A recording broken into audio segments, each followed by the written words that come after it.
Don't you dare touch her again. The words cut through the 2 a.m. silence like a blade.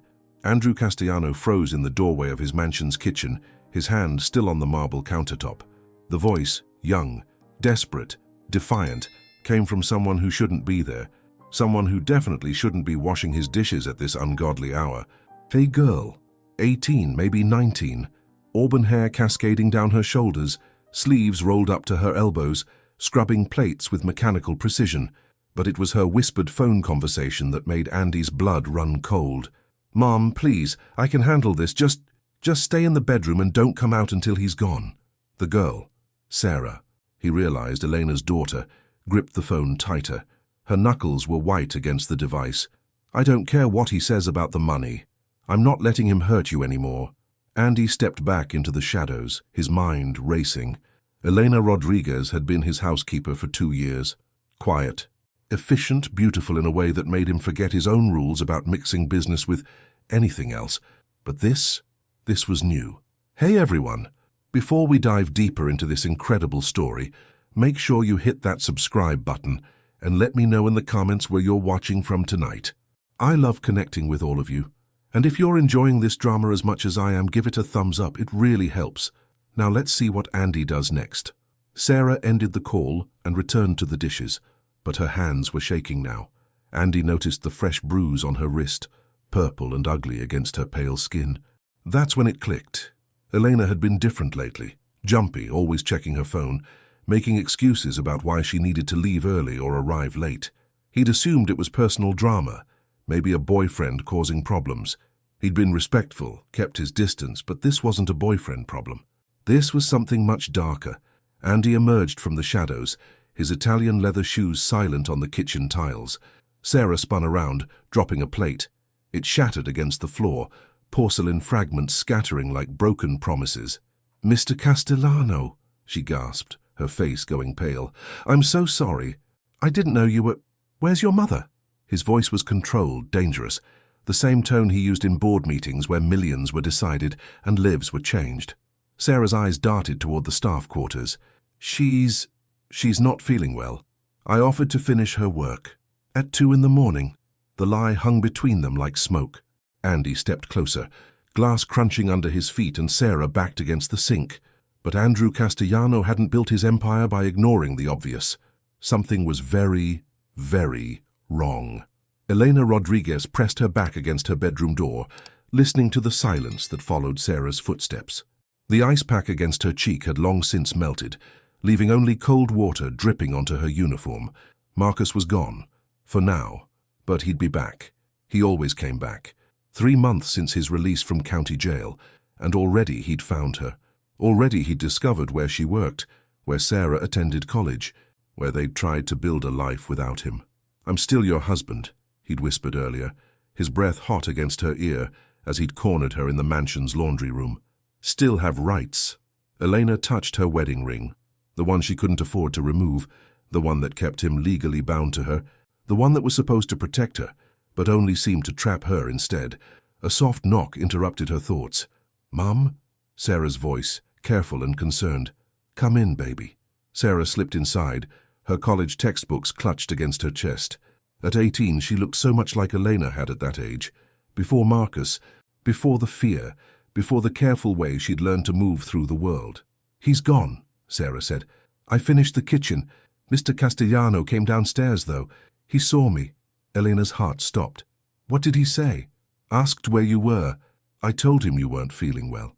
Sarah sat on the edge of the narrow bed. "Mom, he knows something's wrong." Of course he did. Andrew Castellano didn't miss anything. In 2 years of working for him, Elena had learned that much. He was observant, intelligent, and had a way of reading people that had probably served him well in whatever business dealings made him rich enough to own a mansion in Beverly Hills. She'd also learned he was kind in his own way. He remembered her birthday, asked about Sarah's college applications, never made her feel small or invisible the way Marcus always had. "We'll figure something out," Elena said, though she had no idea what that might be. Sarah set down her books and moved to the window, peering through the curtains at the driveway below. "Mr. Castellano's still up, his lights on in the office." Elena closed her eyes. Tomorrow she'd have to face him, make excuses, pretend the bruises were from clumsiness not cruelty. But tonight, behind the locked door of their small room, she allowed herself to imagine what it might be like to tell someone the truth. Dirty Saka. Andy hadn't slept. Instead, he'd spent the night in his office making calls, the kind of calls that most people couldn't make, to private investigators, to contacts in the police department, to men who owed him favors and knew better than to ask questions. By dawn, he had a name, Marcus Thompson, Eleanor's ex-husband, recently released from county jail on assault charges, currently in violation of his parole by contacting his former wife, and currently somewhere in Los Angeles, hunting the woman who worked in Andy's house. The intercom buzzed. "Mr. Castellano, Ms. Rodriguez is here for work." Andy straightened his tie, checked his reflection in the office window. He looked exactly like what he was, a man accustomed to getting what he wanted when he wanted it. But this situation required finesse. "Send her up." Elena appeared in his doorway 5 minutes later, and Andy felt his carefully constructed composure slip. She'd tried to cover the bruise on her cheekbone with makeup, but he'd been in enough fights to recognize the signs. Her left eye was slightly swollen, and she held herself with the careful stillness of someone nursing hidden injuries. "You wanted to see me, Mr. Castellano?" "Sit down, Elena." She remained standing.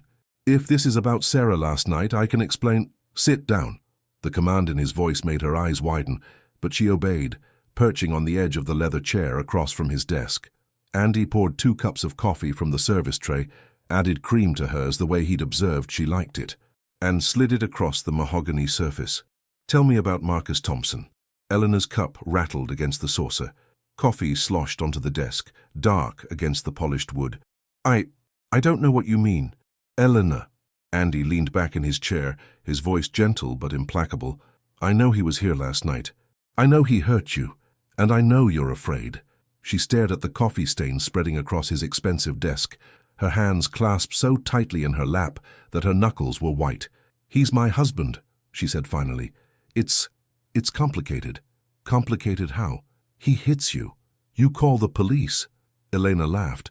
But there was no humor in it. "You think I haven't tried? You think the police care about a Mexican housekeeper and her ex-con husband?" The bitterness in her voice hit Andy like a physical blow. In his world, problems were solved with money and influence. He'd forgotten that not everyone lived in that world. "They'll care if I make them care." Elena looked up then, meeting his eyes for the first time. "Why would you do that?" The question hung between them. Why would he? Elena Rodriguez was his employee, a beautiful, intelligent woman who kept his house running smoothly and asked for nothing beyond her paycheck. But looking at her now, bruised, defiant, protecting her daughter with a fierce determination that reminded him of his own mother, Andy realized the answer was simple, because he was falling in love with her. The call came at midnight. Elena jolted awake, heart pounding as her phone buzzed against the nightstand. Sarah stirred in the opposite bed, mumbling something about calculus before settling back into sleep. The caller ID made Elena's blood freeze. Marcus.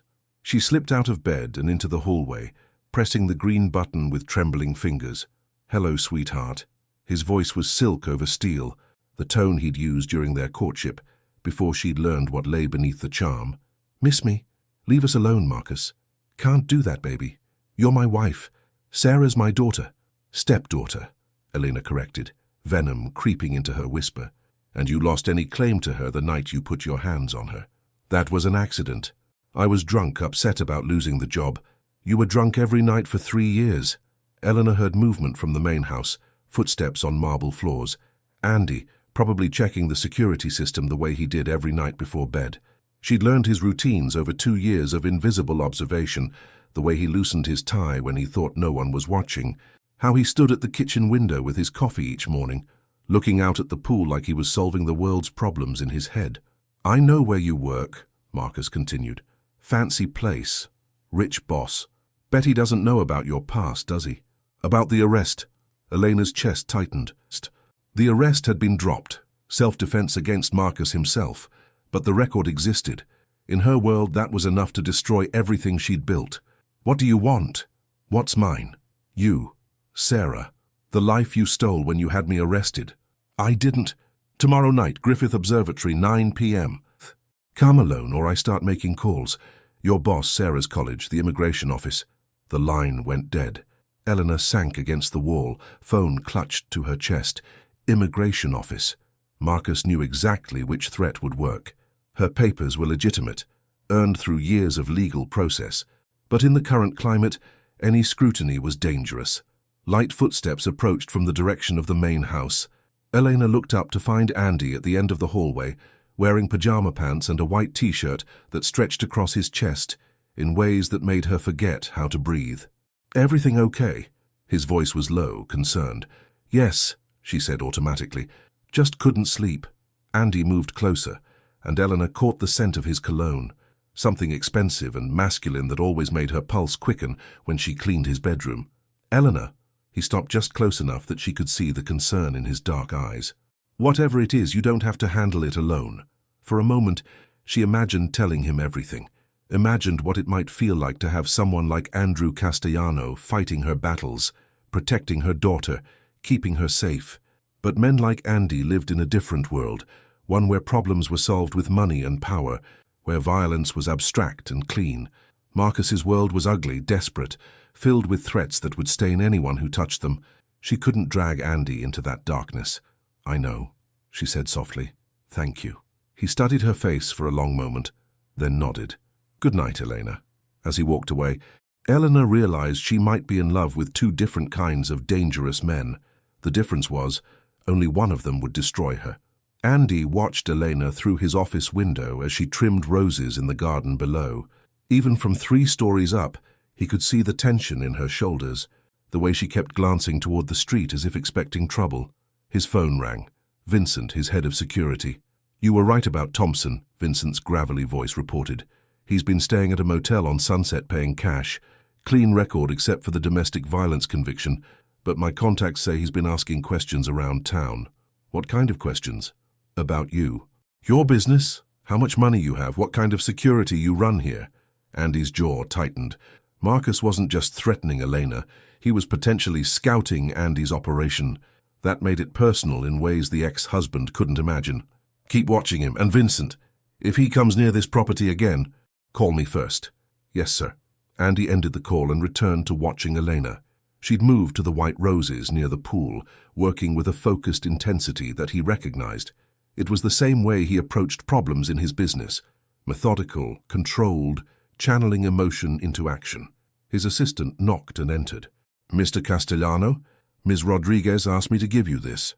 Andy took the folded paper, recognizing Elena's careful handwriting. His Spanish was limited, but he caught enough words to understand. Resignation letter, effective immediately, personal reasons.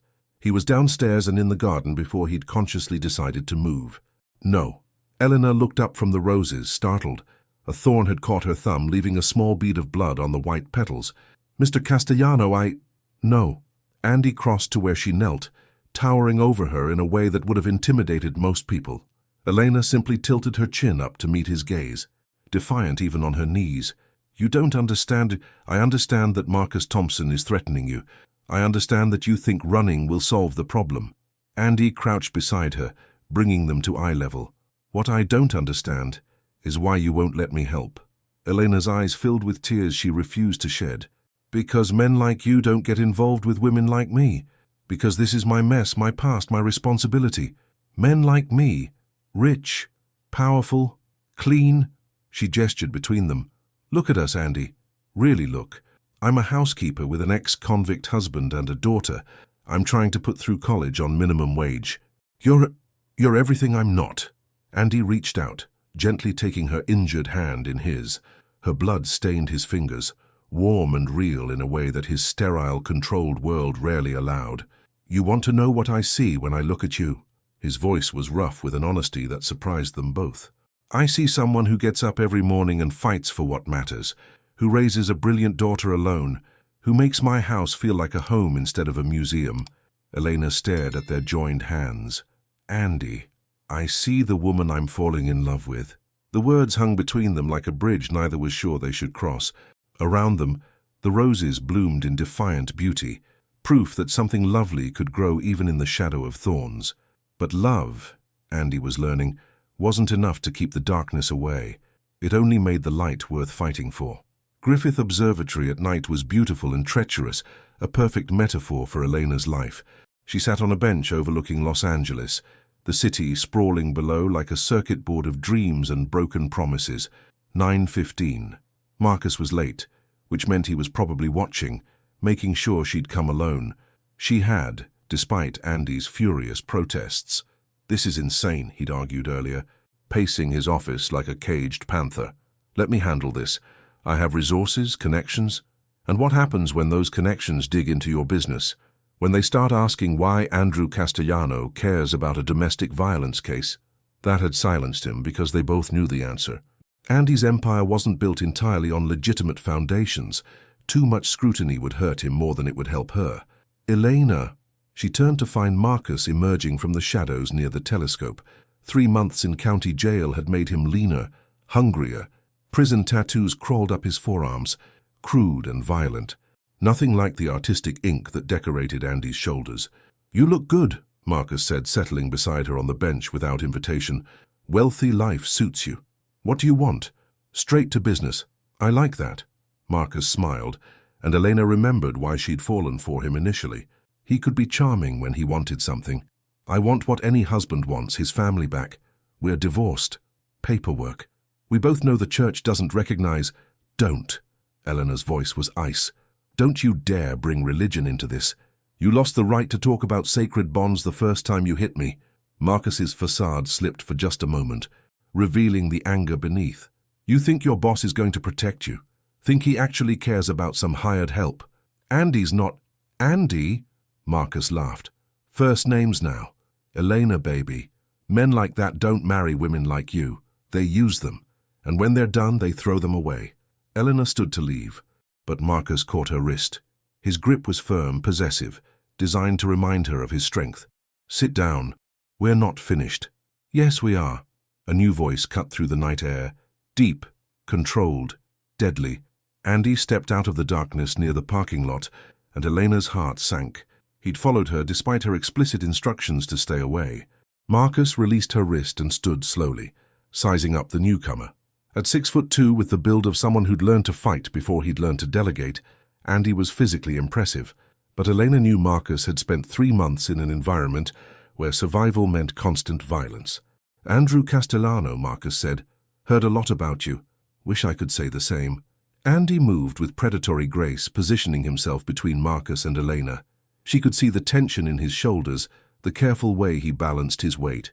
This wasn't a businessman anymore. This was someone else entirely. "Nice of you to join us," Marcus continued. "Elena and I were just discussing our marriage. From what I understand, that's ancient history." "Is it?" Marcus pulled out his phone, scrolling through photos. "See, I've been doing some research on you, Mr. Castellano. Interesting business empire you've built. It's import-export, real estate, entertainment." Andy went very still. "Get to the point." "The point is, I know things. About your operations, about certain shipments that might interest the DEA, about business associates who might not appreciate federal attention." Elena felt the bottom drop out of her world. Marcus wasn't just threatening her anymore. He was threatening Andy's entire empire, which meant he wasn't just her ex-husband anymore. He was a dead man. The warehouse smelled of motor oil and desperation. Marcus Thompson sat zip-tied to a chair in the center of the concrete space, blood trickling from his nose, where Vincent had explained the rules of their conversation. "For you understand," Andy said, rolling up his shirt sleeves with methodical precision, "that threatening federal investigation is essentially threatening to kill me. I'm just trying to get my wife back," Marcus wheezed. "Ex-wife," Andy corrected, "and you lost her the moment you put your hands on her." Andy had built his empire on legitimate businesses, mostly. The import-export operation was clean. The real estate holdings were legal, and the entertainment ventures were completely above board. But in a city like Los Angeles, in industries where cash moved freely and handshake deals were binding, certain gray areas were inevitable. Nothing that would bring down the organization, but enough to cause expensive problems. "You think I'm the only one who knows?" Marcus's laugh turned into a cough. "I got friends, connections. Something happens to me, they'll know where to look." "Friends in county jail?" Vincent asked mildly. "Because that's where you're headed anyway for violating your parole." Andy pulled out his phone and scrolled to a photo. "Recognize this man, Marcus?" Marcus's face went pale. The image showed him accepting an envelope from a thin man in an expensive suit. David Chen, Andy explained, works for the Liu organization. My competitors, you might say. They've been trying to find weaknesses in my operation for months. Andy moved closer. Funny thing about Chen, he was released from federal prison just 3 weeks ago, drug trafficking conviction. I don't know what you're talking about. Sure you do. They approached you, offered you money to gather information on me. Problem is, Marcus, I've been watching them watch me, which means I've been watching you. The color drained completely from Marcus's face now. In his desperation to hurt Elena and Andy, he'd allied himself with people far more dangerous than he could handle. Here's what's going to happen, Andy continued. You're going to take a job in Seattle. Good job, decent pay. You'll stay there, build a new life, forget Elena exists. And if I don't? Andy smiled, and Marcus finally understood why men twice his size showed Andrew Castellano respect. Then David Chen learns that you've been feeding information to the FBI about the Liu family's operations. Information I'll be happy to provide. It was elegant in its simplicity. Marcus could accept exile and safety, or he could find himself caught between federal law enforcement and Chinese organized crime. Most men would take door number 1, but as Andy studied Marcus's face, he realized Eleanor's ex-husband was desperate enough, stupid enough, and bitter enough to choose destruction over surrender, which meant this was far from over. 2 hours later, Andy found Elena waiting in his office, sitting in the chair where this had all started 3 days ago. Is he gone? She asked. He's contained. Elena nodded, but Andy could see the fear still lingering in her eyes. She'd spent too many years expecting the worst to believe in easy solutions. Elena, Andy said carefully, there's something you need to know. About Marcus, about what he's involved in. She listened as he explained about David Chen, about the Liu organization, about how her ex-husband had stumbled into a war much larger than his personal vendetta. When he finished, Elena was quiet for a long moment. So it's not over, she said finally. No, it's not. She stood and moved to the window, looking out at the city lights. I should go. Take Sarah, leave Los Angeles. This isn't your fight. Like hell. Eleanor turned, startled by the vehemence in his voice. Andy crossed to her, close enough to see the exhaustion in her beautiful eyes. You think I'm letting you walk away now after everything? Andy, you don't understand what you're risking. I understand exactly what I'm risking. He reached up, cupping her face in his hands. And I understand exactly what I'll lose if you leave. Before she could protest, before fear could make her pull away, Andy kissed her. Elena melted against him, 3 years of loneliness and careful distance dissolving in the heat of his mouth against hers.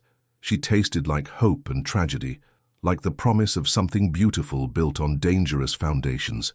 When they broke apart, Andy rested his forehead against hers. I love you, he said simply. All of you. Your strength, your loyalty, your courage, the way you protect Sarah, the way you've survived everything life has thrown at you. I love you too, Eleanor whispered. But love isn't enough to... It's enough to start.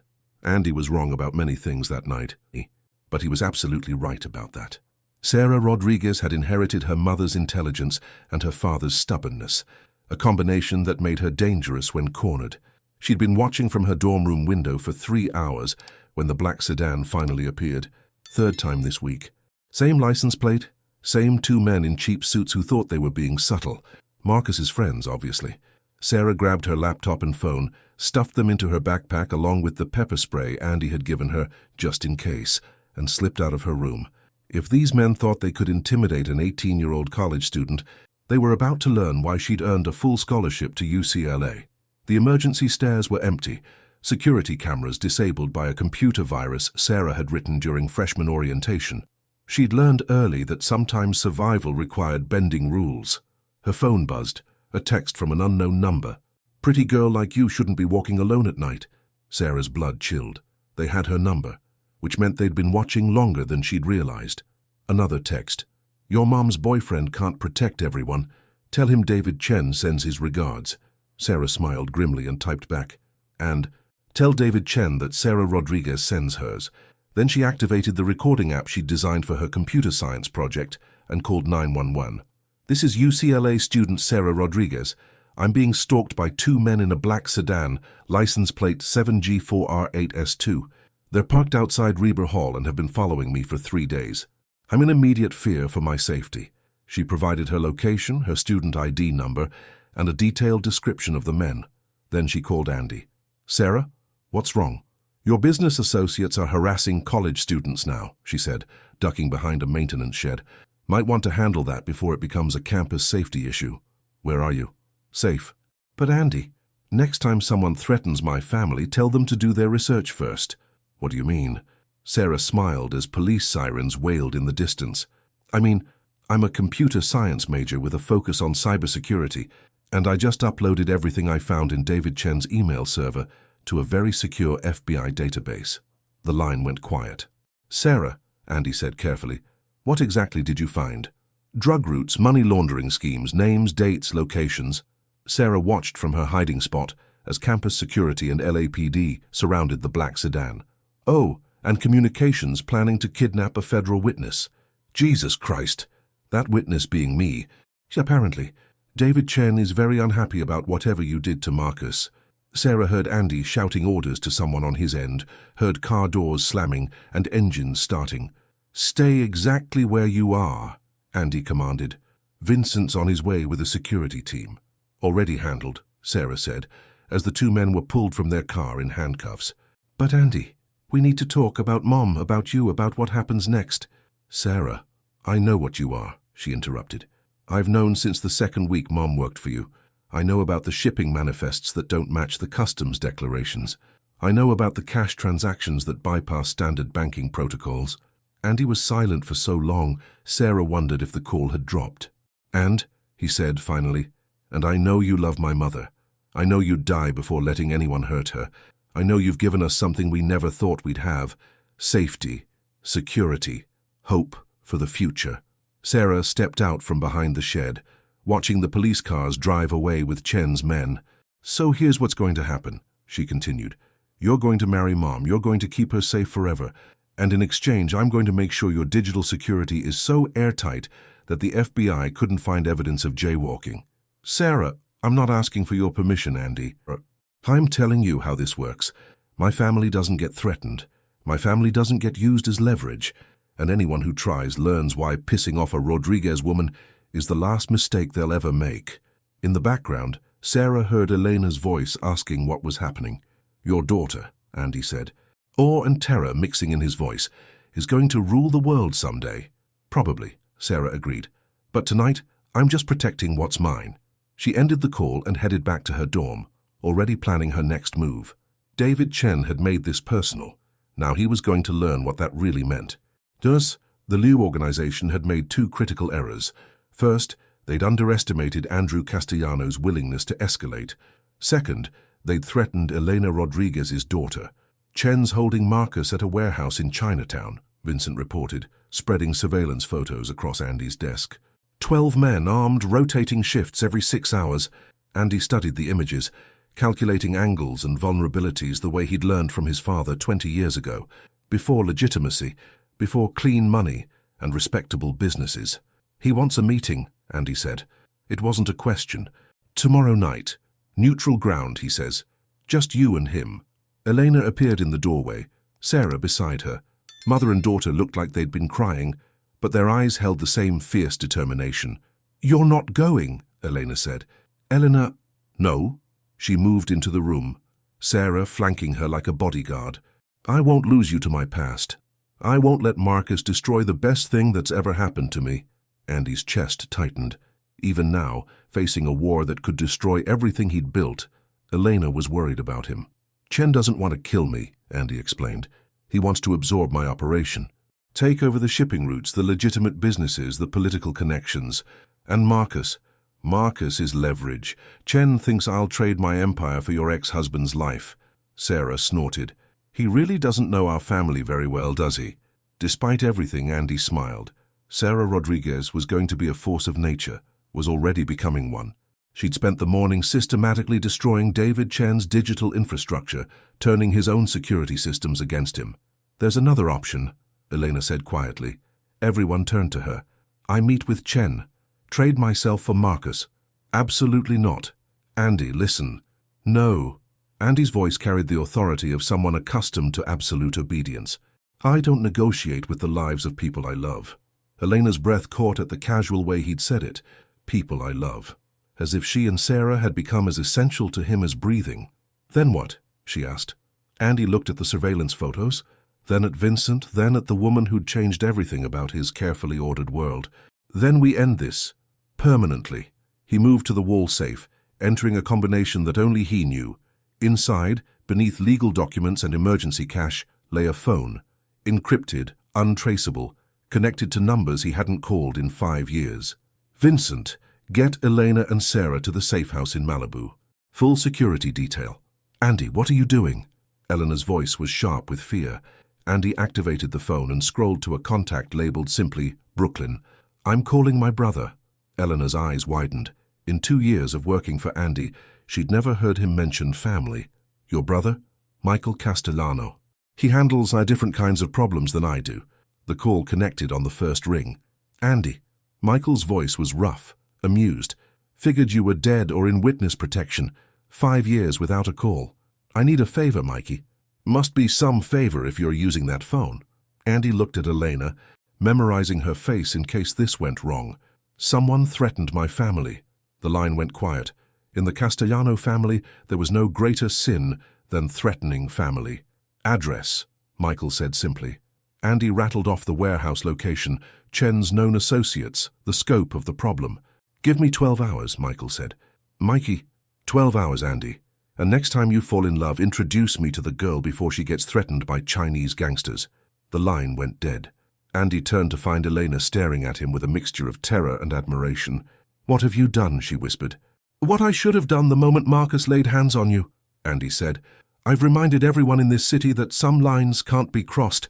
Elena reached for him, and Andy pulled her close, breathing in the scent of her hair, the warmth of her body against his. In 12 hours, David Chen and his organization would learn why the Castellano name still meant something in Los Angeles.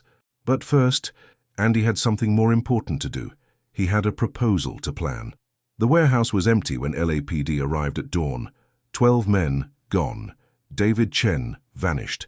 Marcus Thompson, nowhere to be found. No bodies, no blood, no evidence that anyone had ever been there. Just a message spray-painted on the concrete wall in neat block letters. Courtesy of Brooklyn. Andy received the call from his police contact at 7 a.m., an hour after Eleanor had said yes to his proposal, 30 minutes after Sarah had cried happy tears and welcomed him to the family. Your problem is solved, Detective Rivera reported. Chen's organization has relocated. Word is they've left California permanently. And Marcus Thompson?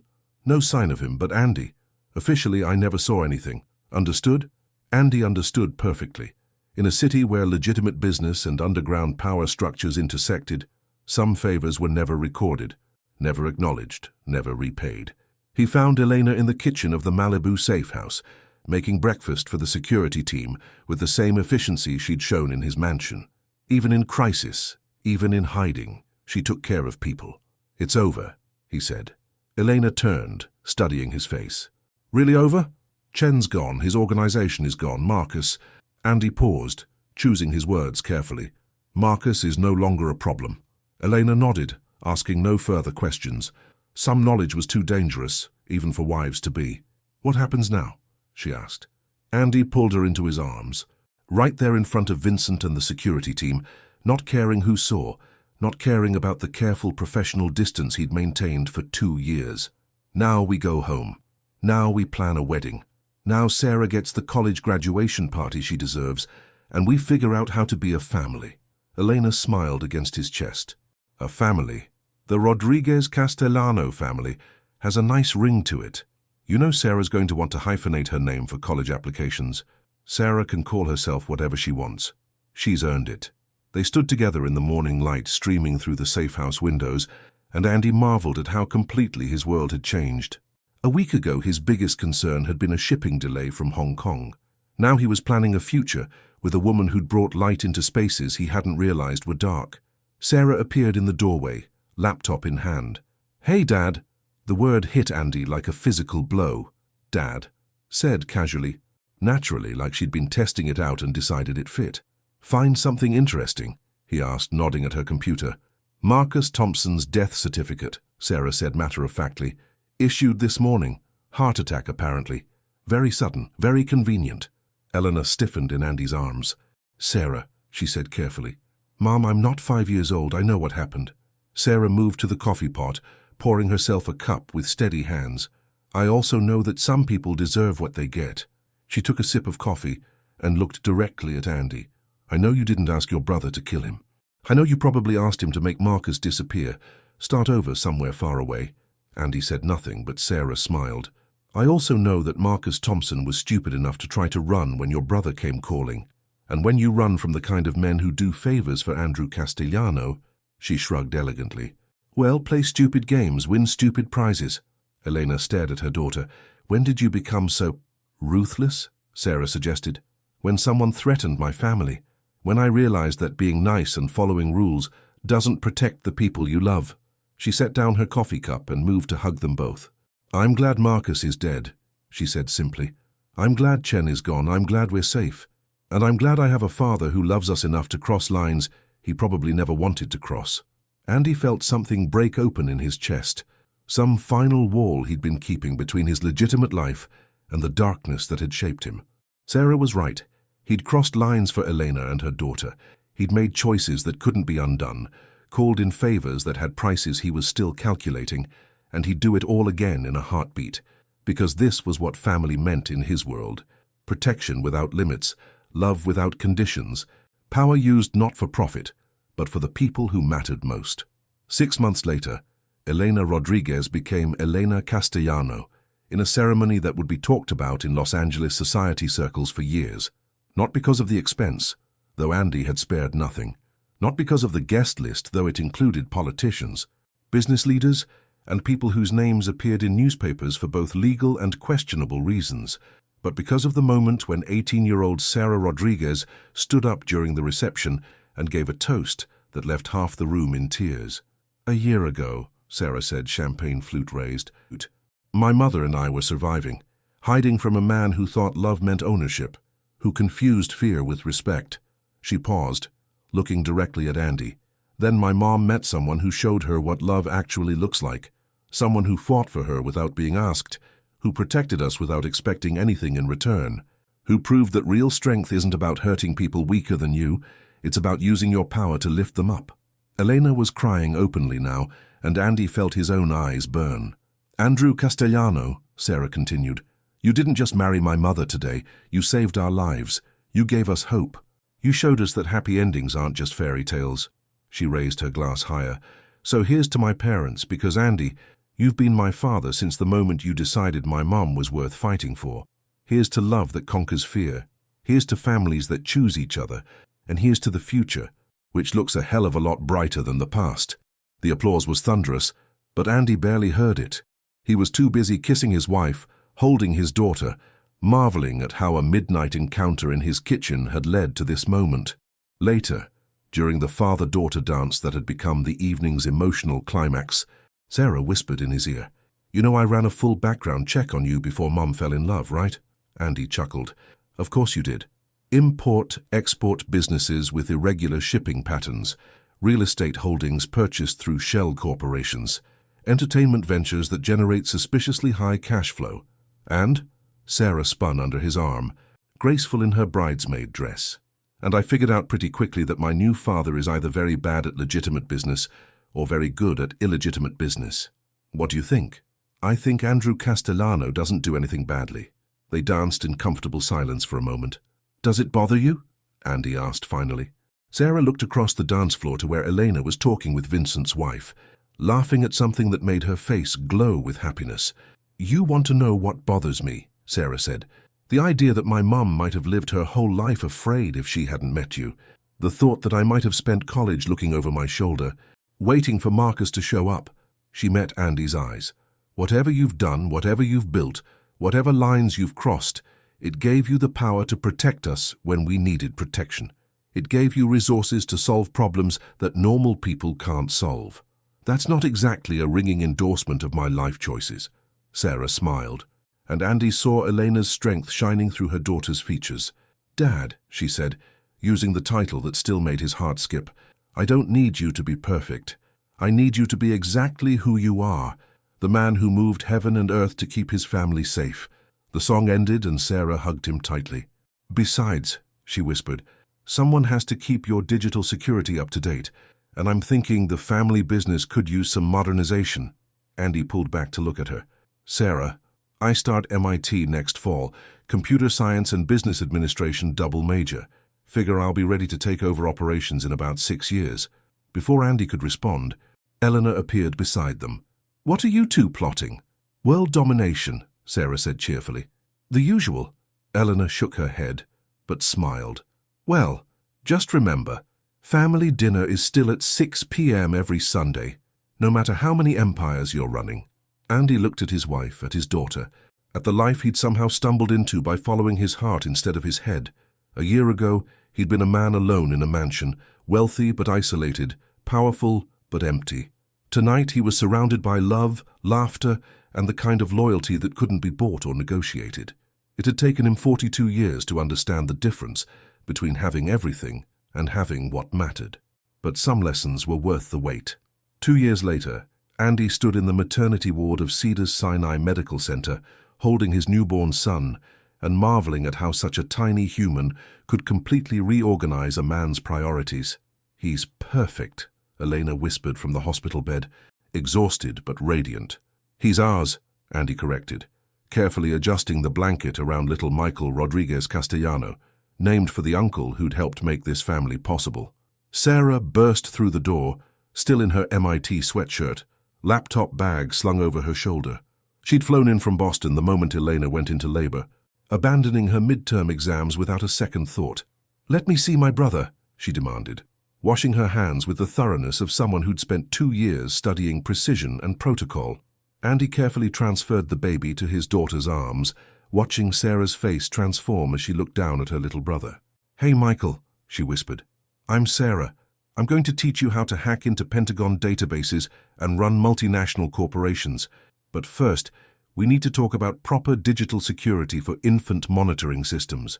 Elena laughed. "Sarah, he's 3 hours old. It's never too early to start planning for the future." "Mum," Andy's phone buzzed. A text from Vincent. "The Chen situation in Hong Kong is resolved.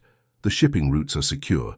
The new cybersecurity protocols are working perfectly." Sarah had been true to her word about modernizing the family business. At 20, she'd transformed Andy's operation from a collection of gray area enterprises into a streamlined, nearly untraceable network of legitimate businesses with underground capabilities. She'd also introduced protocols that made the whole organization 10 times more efficient and 100 times more secure. "Work can wait," Elena said firmly, recognizing the expression on Andy's face. "Always," Andy agreed, pocketing the phone and focusing on what actually mattered. His family, his wife, his children, the life he'd built not through power or money, but through the simple decision to love someone more than he feared losing control. "Dad," Sarah said softly, "do you ever think about how different things would be if you hadn't come downstairs that night? If you just ignored what you saw in the kitchen?" Andy considered the question. A different timeline where Elena had faced Marcus alone, where Sarah had continued her college career looking over her shoulder, where he'd remained isolated in his mansion of beautiful empty things. "No," he said finally. "I don't think about that timeline." "Why not?"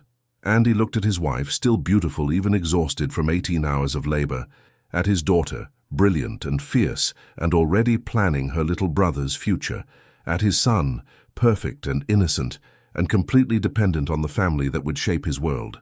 "Because some stories are too important to leave to chance," he said. "Some people are too precious to walk away from.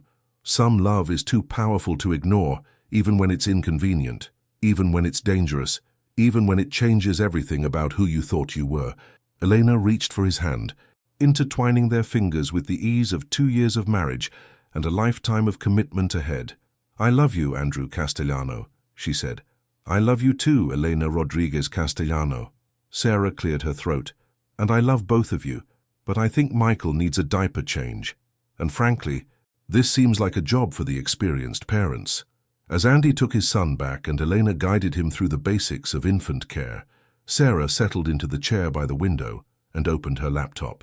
"What are you working on?" Elena asked. "College applications," Sarah said casually. "For Michael. It's never too early to start building the perfect academic profile." Andy laughed, really laughed, for the first time in weeks. Sarah, he can't even focus his eyes yet. Details, Dad. I'm thinking Harvard Business School with a joint law degree, maybe some international relations coursework.